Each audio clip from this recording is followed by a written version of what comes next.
When cooked, leeks are sweet, mild, and buttery, which is why they help make this one of the best simple frittata recipes. Let's begin with 2 leeks that have had the outside layers and long bruised tops removed. Take off the bottoms and slice them in half lengthwise. Leeks have a lot of sand and dirt inside them, so cutting them this way will allow us to clean them easily. Rinse thoroughly under cold water while peeling back each layer. It's easiest to hold them vertically so all the dirt runs out with the water.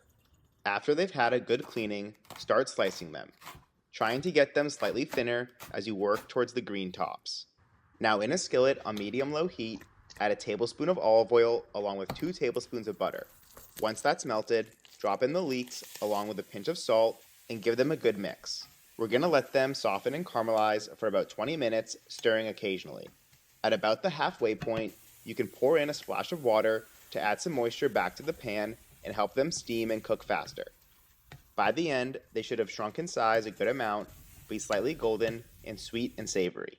Let them cool slightly before cracking 6 eggs into a large bowl. Then add the cooked leeks, a half cup of grated Parmesan cheese, along with 3 tablespoons of whole milk, which will help keep the frittata from drying out. Next, a tablespoon of olive oil, a big pinch of salt, and several grinds of black pepper before giving everything a nice mix. I like to cook my frittata in the oven versus a frying pan for 2 reasons. You don't have to worry about the outside cooking too fast before the inside sets, nor worry about flipping it over.